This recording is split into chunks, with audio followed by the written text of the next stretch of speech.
ಎಲ್ರಿಗೂ ನಮಸ್ಕಾರ. ಇವತ್ತು ಸಬ್ಬಸಿಗೆ ಸೊಪ್ಪು ಹಾಕಿ ಬೇಳೆ ಕಡುಬು ಮಾಡೋದು ನೋಡೋಣ. ಬೇಳೆ ಕಡುಬು ಅಂದರೆ ಅದು ಗೋಧಿ ಹಿಟ್ಟಿನದು, ಜೋಳದ ಹಿಟ್ಟಿಂದು ಕೂಡ ಮಾಡ್ಬೋದು. ಇವತ್ತು ನಾನು ಮಾಡ್ತಿರೋದು ಗೋಧಿ ಹಿಟ್ಟಿಂದು. ಮೇನ್ ಬೇಕಾಗಿರೋದು ಯಾವುದಾದ್ರೂ ಒಂದು ಸೊಪ್ಪು, ಲೈಕ್ ಸೊಬ್ಬಸಿಗೆ ಸೊಪ್ಪು ಅಥವಾ ಮೆಂತ್ಯ ಸೊಪ್ಪು ಆದರೆ ಒಳ್ಳೆಯದು. ಇಲ್ಲದೆ ಹೋದರೆ ಕೂಡ ಮಾಡ್ಬೋದು. ಸೊ ಇದಕ್ಕೆ ನಾನು ಟೀ ಕಪ್ಪಿಂದ ಟೀ ಕುಡಿತೀವಲ್ಲ ಆ ಲೋಟದಿಂದ 1 ಲೋಟ ನಾನು ತೊಗರಿಬೇಳೆ ತೊಗೊಂಡಿದ್ದೇನೆ. ತೊಗರಿಬೇಳೆನ ಸರಿಯಾಗಿ 2 ಬಾರಿ ತೊಳೆದು ಅದಕ್ಕೆ 1:3 ನೀರು ಹಾಕ್ತೇನೆ.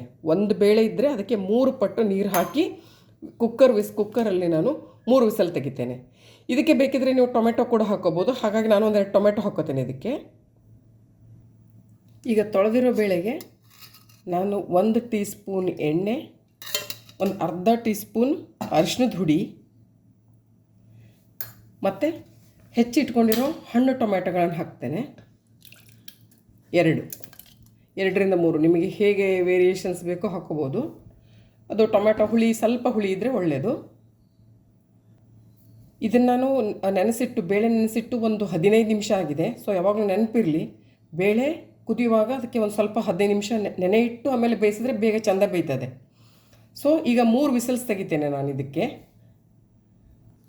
ಬೇಳೆ ಬೇಯೋದ್ರಲ್ಲಿ ನಾವು ಸೊಪ್ಪನ್ನು ತೊಳ್ಕೊಂಡು ಹೆಚ್ಚಿಟ್ಕೊಳ್ಳೋಣ. ಮತ್ತು ಚಪಾತಿ ಹಿಟ್ಟನ್ನ ನಾದ್ಕೋಬೇಕು ಇದಕ್ಕೆ. ಸೇಮ್ ಚಪಾತಿಗೆ ಹೇಗೆ ನೀನು ಅನ್ನ ನಾದ್ಕೋತೀವಲ್ಲ, ಸೇಮ್ ಗೋಧಿ ಹಿಟ್ಟು ನಾದಿ ಇಟ್ಕೋಬೇಕು. ಅದನ್ನ ಎರಡು ಮಾಡ್ಕೊಳ್ಳುವ. ಸೊ ಇವಾಗ ಸಬ್ಬಸಿಗೆ ಸೊಪ್ಪನ್ನು ನೀರಿಗೆ ಉಪ್ಪು ಹಾಕಿ ತೊಳಿಲಿಕ್ಕೆ ಉಪ್ಪು ಹಾಕಿ ನಿಮ್ಗೆ ಎಷ್ಟು ಇಷ್ಟ ಆಗ್ತದೆ ಅಷ್ಟು ಸಬ್ಬಸಿಗೆ ಸೊಪ್ಪು ಹಾಕ್ಕೋಬೋದು.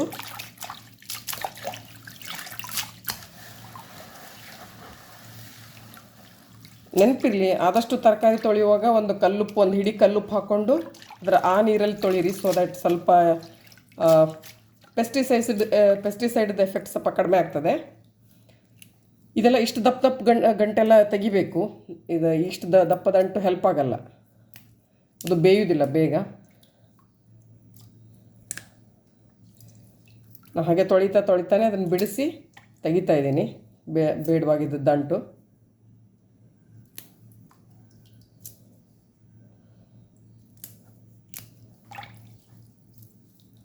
ಬೇಳೆ ವಿಸಲ್ ಆಗಲಿಕ್ಕೆ ಒಂದು 5 ಮಿನಿಟ್ಸ್ ಬೇಕು. ಅಷ್ಟರಲ್ಲಿ ಇದಿಷ್ಟು ಮುಗಿಸ್ಕೊಂಡು ಚಪಾತಿ ಹಿಟ್ಟನ್ನ ಇಟ್ಕೊಳ್ಳುವ.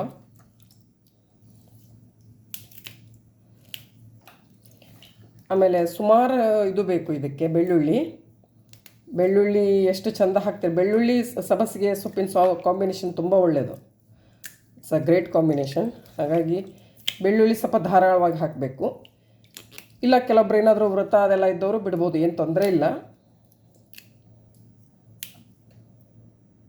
ನಾನಿವಾಗ 1 ಕಟ್ಟು ಸಬ್ಬಸಿಗೆ ತೊಗೊಂಡಿದ್ದೇನೆ. ಸಬ್ಬಸಿಗೆ ಸೊಪ್ಪು ನೀವು ಜಾಸ್ತಿ ಕೂಡ ತೊಗೋಬೋದು.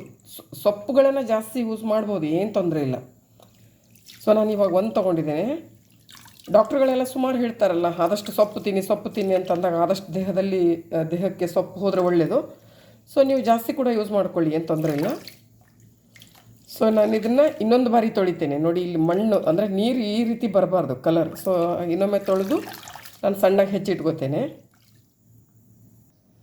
ನಾನು ಸೊಪ್ಪನ್ನು ಇನ್ನೊಂದು ಬಾರಿ ತೊಳೆದು ಹೆಚ್ಕೋತಾ ಇದ್ದೀನಿ ಈ ರೀತಿ ಸಣ್ಣಗೆ. ದಪ್ಪ ದಂಟೆಲ್ಲ ತೆಗೆದಿದ್ದೀನಿ. ತುಂಬ ಚಿಕ್ಕದು ಮಾತ್ರ ಇಷ್ಟಿಷ್ಟು ಉಂಟು, ಅದೇನಾಗಲ್ಲ, ಅದು ಬೇಗ ಬೇಯ್ತದೆ.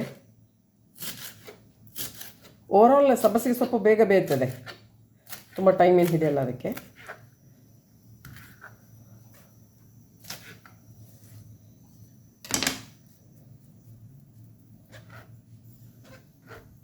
ನಾನೊಂದು 10 ಹಸಿಮೆಣಸಿನ್ಕಾಯಿ ತೊಗೋತೇನೆ. ನೀವು ರುಚಿಗೆ ಎಷ್ಟು ಬೇಕೋ ಅಷ್ಟು ತೊಗೊಳ್ಳಿ, ನಿಮ್ಮ ಖಾರದ ಹೇಗೆ ಬೇಕು ಅಂಥೇಳಿ. ಸೊ ನಾನೊಂದು 5-6 ಮೆಣಸಿನ್ಕಾಯಿ ತೊಗೋತೇನೆ.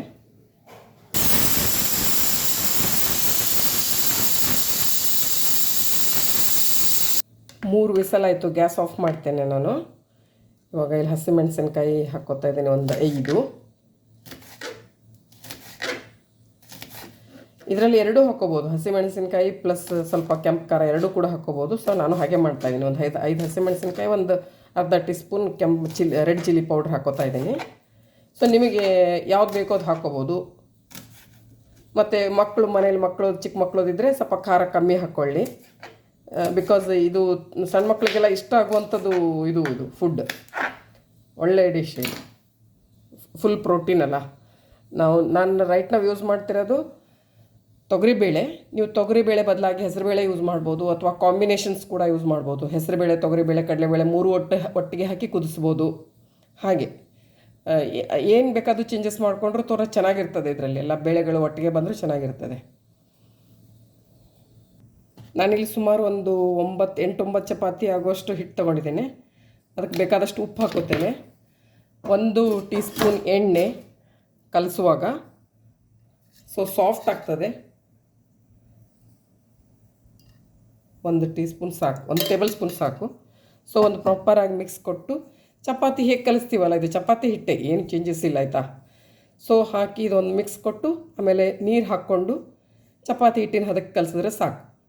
ಕಲಸಿ ಒಂದು 10 ಮಿನಿಟ್ಸ್ ಇಡಬೇಕು, ತುಂಬ ಹೊತ್ತಲ್ಲ.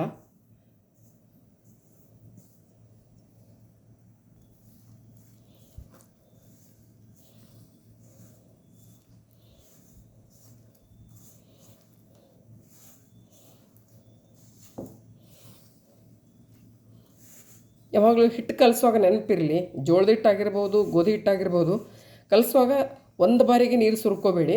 ಸ್ವಲ್ಪ ಸ್ವಲ್ಪ ಸ್ವಲ್ಪ ಹಾಕ್ಕೊಂಡು ಹೋದರೆ ಈಸಿ, ಕಲಿಸ್ಲಿಕ್ಕೂ ಈಸಿ, ಹದ ಕರೆಕ್ಟ್ ಗೊತ್ತಾಗ್ತದೆ. ಹಾಗೆ ನಾವು ಒಂದು ಅಪ್ರಾಕ್ಸಿಮೇಟ್ ಹೇಳಿರ್ತೀವಿ, ಸುಮಾರು ಇಷ್ಟು ನೀರು ಹಿಡಿಬೋದು ಅಂಥೇಳಿ. ಅಷ್ಟು ನೀರು ಹಿಡಿತದೆ ಅಂತ ಅಷ್ಟು ನೀರು ಒಮ್ಮೆ ಸುರ್ಕೊಂಡು ಮಾಡೋದು ಬೇಡ ದಯವಿಟ್ಟು. ಈ ರೀತಿ ಎಷ್ಟು ಬೇಕಷ್ಟು ಹಾಕ್ಕೊಂಡು ಮಾಡುವಾಗ ಈಸಿ, ಎಲ್ಲಿ ಮಿಸ್ ಆಗಲ್ಲ ಯಾವುದೂ.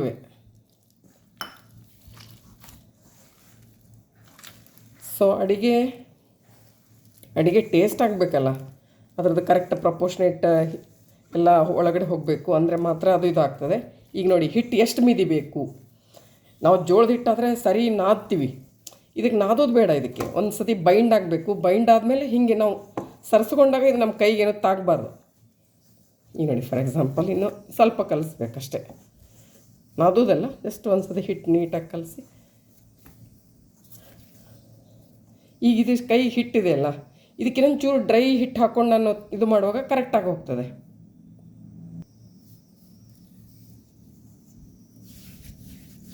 ಕೈಗೆ ಅಂಟ್ಕೊಂಡಿರೋ ಹಿಟ್ಟೆಲ್ಲ ಆರಾಮಾಗಿ ಈಸಿಯಾಗಿ ಬಿಡ್ತದೆ. ಆವಾಗ ಅದನ್ನು ಒಂದು ಬಾರಿ ಮಿದ್ದು ಇದು ಮಾಡಿದ್ರೆ ಆಯ್ತು ಅಷ್ಟೆ.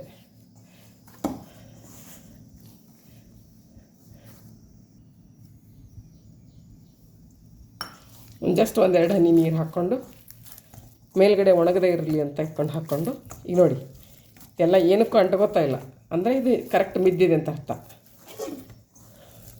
ಇವಾಗ ಒಂದು 10 ಮಿನಿಟ್ಸ್ ನಾನು ಒಂದು ಪ್ಲೇಟ್ ಮುಚ್ಚಿ ಇಡ್ತೇನೆ.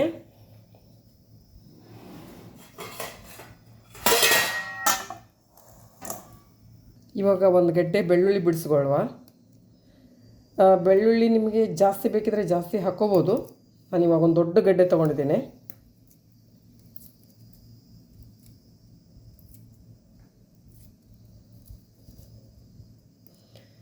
ಅಕಸ್ಮಾತ್ ಜವಾರಿ ಬೆಳ್ಳುಳ್ಳಿ ಯೂಸ್ ಮಾಡ್ತಾಯಿದ್ರೆ ಏನು ಪೂರ್ತಿ ಸಿಪ್ಪೆ ಬಿಡಿಸೋದು ಬೇಕಿಲ್ಲ. ಕೈಯಲ್ಲಿ ಒಂದು ಬಾರಿ ಸರಿಯಾಗಿ ತಿಕ್ಕಿ ಸಿಪ್ಪೆ ಊದ್ಬಿಟ್ರೆ ಆಯಿತು ಅಲ್ಲಿಗೆ.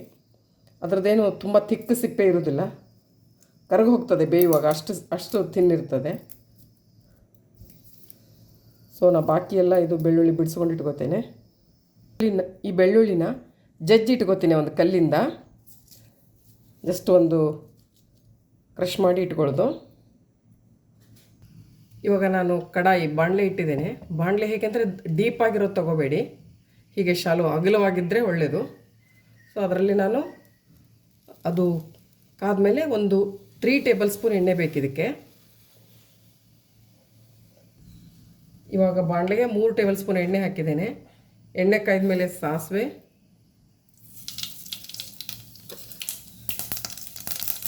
ಚಿಟಿ ಪಿಟಿ ಅಂದಮೇಲೆ ಜೀರಿಗೆ,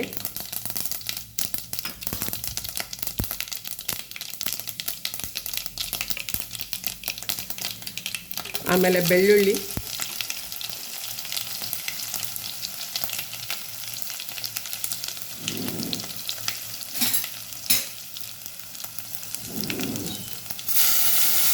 ಸೊಪ್ಪು, ಹಸಿಮೆಣಸಿನ್ಕಾಯಿ ಒಟ್ಟಿಗೆ ಹಾಕಿದ್ದೀನಿ. ಸೊಪ್ಪು ಹಸಿಮೆಣಸಿನ್ಕಾಯಿನ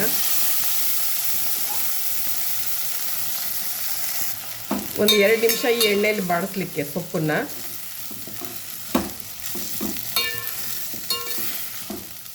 ಸೊಪ್ಪು ಬೆಳ್ಳುಳ್ಳಿ ಈಗ ಒಂದು 2 ನಿಮಿಷ ಆಗಿದೆ. ನಾನು ಅದಕ್ಕೆ ಸ್ವಲ್ಪ ಸಾಂಬಾರು ಪೌಡರ್,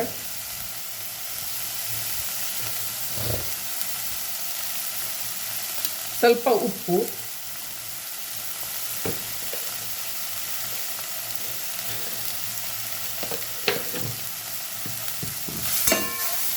ಒಂದು ಮಿಕ್ಸ್ ಕೊಟ್ಟು ಇವಾಗ ಬೇಯಿಸಿಟ್ಕೊಂಡಿರೋ ಬೇಳೆ ಇದೆಯಲ್ಲ ಅದನ್ನು ಸೇರಿಸ್ಲಿಕ್ಕೆ.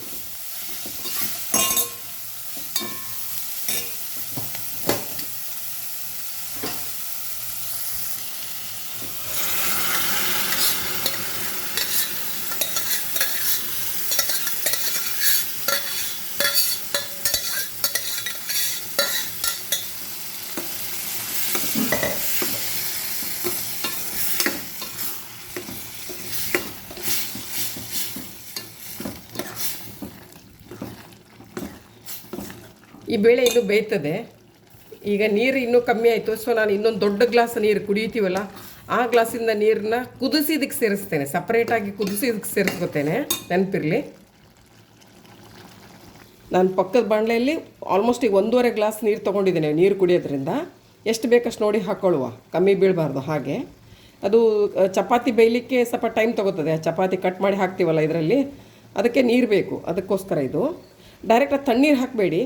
ಅಂದರೆ ನೀವು ತಣ್ಣೀರು ಹಾಕಿ ಮಾಡಿದಾಗ ಸಂಜೆವರೆಗೂ ಎಲ್ಲ ಇಡ್ಲಿಕ್ಕಾಗಲ್ಲ, ಸುಮಾರು 4-5 ಗಂಟೆ ಎಲ್ಲ ಇಡ್ಲಿಕ್ಕಾಗಲ್ಲ, ಬೇಗ ಹಾಳಾಗ್ತದೆ. ನೀರು ಕುದಿಸಿ ಹಾಕಿದಾಗ ನೀವು ಆರಾಮಾಗಿ ಇಟ್ಕೋಬೋದು, ಏನು ತೊಂದರೆ ಇಲ್ಲ. 8ರಿಂದ 10 ಗಂಟೆ ಏನೂ ಹಾಳಾಗಲ್ಲ.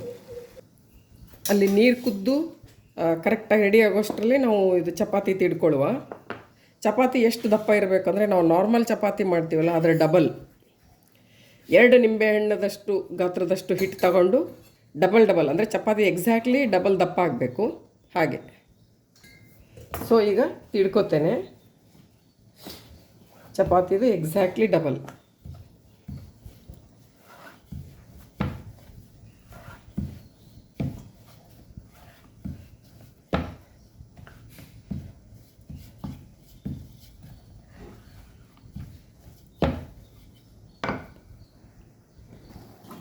ನಾನು ಹೇಳಿದ್ನಲ್ಲ ಸಪ್ರೇಟ್ ನೀರು ಕುದಿಸಿದೆ ಅಂಥೇಳಿ, ಕುದಿಸಿ ಇದಕ್ಕೆ ಆ್ಯಡ್ ಮಾಡ್ಕೋತೇನೆ.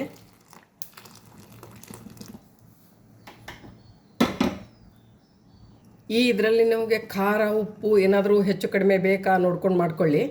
ಇವಾಗ ನಾನು ಮೆಣಸಿನ್ಕಾಯಿ 4 ಹಾಕ್ಕೊಂಡಿದ್ದೇನೆ. 1 ಟೀ ಸ್ಪೂನ್ ಖಾರ ಕೂಡ ಹಾಕ್ತೇನೆ, ಚಿಲ್ಲಿ ಪೌಡರ್, ಅದು ಆಪ್ಷನಲ್. ಸೊ ಹಾಕಿ ಇವಾಗ ಉಪ್ಪು ಏನಾದರೂ ಹೆಚ್ಚು ಕಡಿಮೆ ಆಗಿದ್ರೆ ನೋಡ್ಕೊಳ್ಳಿ. ಆಮೇಲೆ ಇವಾಗ ನಾನು ಚಪಾತಿ ಮಾಡಿದ್ನಲ್ಲ ಅದನ್ನು ಚಿಕ್ಕ ಚಿಕ್ಕದಾಗಿ ಕಟ್ ಮಾಡಿಕೊಂಡು ಇದಕ್ಕೆ ಹಾಕಲಿಕ್ಕೆ. ಸೊ ಇದರಿಂದಾಗಲಿ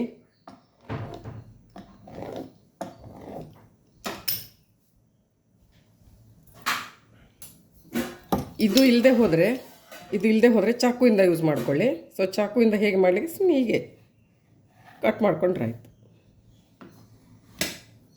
ಇಲ್ಲದೆ ಹೋದವ್ರು ಆ ರೀತಿ ಮಾಡ್ಕೊಳ್ಳಿ, ಏನು ತೊಂದರೆ ಇಲ್ಲ.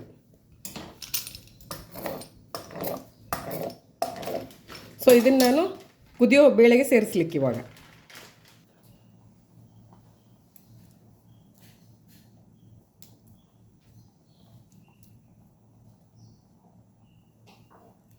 ಎಲ್ಲ ಹಾಕಿ ಇಮಿಡಿಯೇಟಾಗಿ ಸ್ಪೂನಿಂದ ಕೈ ಆಡಿಸೋದು ಬೇಡ, ಅದು ಅಂಟ್ಕೋತದೆ. ಸೊ ಹಾಗಾಗಿ ಒಂದು ನಿಮಿಷ ಬೇಯಲಿ, ಆಮೇಲೆ ಸ್ಪೂನಿಂದ ಒಂದು ಬಾರಿ ತಿರುವಿದ್ರೆ ಸರಿ.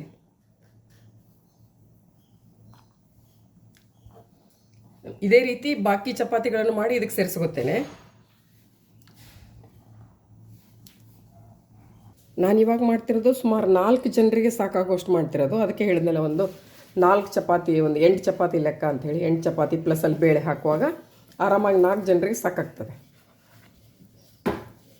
ಸೊ ಇವಾಗ ನಾನು 2ನೇ ಚಪಾತಿ ಮಾಡ್ತಾಯಿದ್ದೀನಿ. ತಿಕ್ನೆಸ್ ನಾನು ಹೇಳಿದ್ನಲ್ಲ ನಿಮಗೆ, ಚಪಾತಿಗಿಂತ ಡಬಲ್ ಆಗಿರಲಿ ತಿಕ್ನೆಸ್.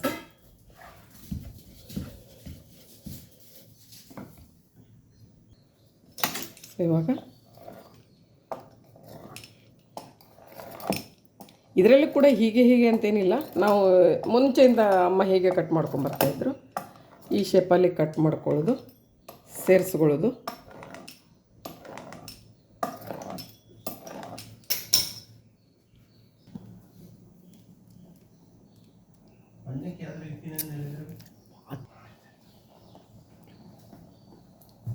ಸೊ ಹೀಗೆ ನಾನು ಆಲ್ಮೋಸ್ಟ್ 3-4 ಚಪಾತಿ ಮಾಡ್ಕೋತೀನಿ.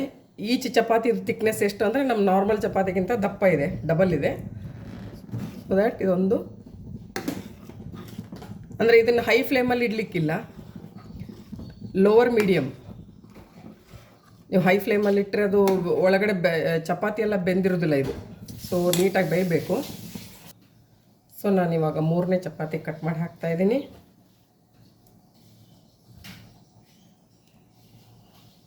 ಆಲ್ಮೋಸ್ಟ್ ಇದು ಬೇಯಲಿಕ್ಕೊಂದು ಈಗ ಹಾಕಿದ್ಮೇಲೆ ಇನ್ನೊಂದು ಆಲ್ಮೋಸ್ಟ್ ಒಂದು 10 ಮಿನಿಟ್ಸ್ ಬೇಕು.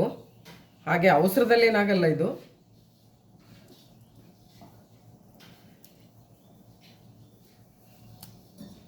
ಸೊ ಲೋವರ್ ಮೀಡಿಯಮ್ದಲ್ಲಿ ಬೇಯಲಿ ಇದು. ಈಗ ಲಿಡ್ ಕ್ಲೋಸ್ ಮಾಡಬೇಡಿ, ಹೀಗೆ ನೋಡ್ತಾ ಅವಾಗವಾಗ ಪ್ರತಿ 1 ಮಿನಿಟಿಗೊಮ್ಮೆ ತಿರುಗಿಸ್ತಾ ಇರಬೇಕು, ತಳ ಹಿಡಿಬಾರ್ದು.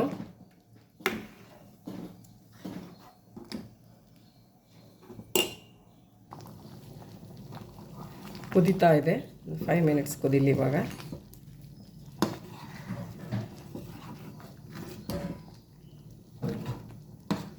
ಇದು ಕುದ್ದಿದ್ದು ಹೇಗೆ ಗೊತ್ತಾಗ್ತದೆ ಅಂದರೆ ನೀವು ಈ ಚಪಾತಿನ ಹಿಡಿದು ನೋಡುವಾಗ ಗೊತ್ತಾಗ್ತದೆ. ಅದು ಕಂಪ್ಲೀಟ್ ಕಲರ್ ಚೇಂಜ್ ಆಗ್ತದೆ, ಟೆಕ್ಸ್ಚರ್ ಚೇಂಜ್ ಆಗ್ತದೆ.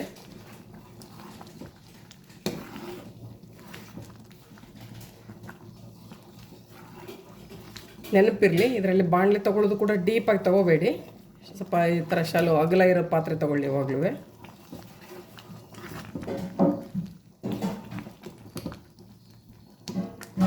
ನಾನು ಸ್ವಲ್ಪ ಹುಣಸೆಹಣ್ಣಿನ ರಸ, ಸ್ವಲ್ಪ ಬೆಲ್ಲ ಹಾಕ್ಕೊಂಡಿದ್ದೇನೆ.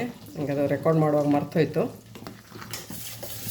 ಅದು ಕೂಡ ಆಪ್ಷನ್, ಬೇಡ ಅಂದರೆ ಬಿಡ್ಬೋದು. ಇವಾಗ ಆಗಿದೆ, ನಾನು ಆಫ್ ಮಾಡಿ ಕೆಳಗಿಳಿಸಿ ಒಂದು 5 ನಿಮಿಷ ಅದಕ್ಕೆ ಉಮ್ಗೊಯ್ಲಿಕ್ಕೆ ಬಿಟ್ಟು ಆಮೇಲೆ ತಿನ್ನಲಿಕ್ಕೆ. ಬೇಳೆ ಮೇಲಿನ ಕಡುಬು ರೆಡಿಯಾಗಿದೆ.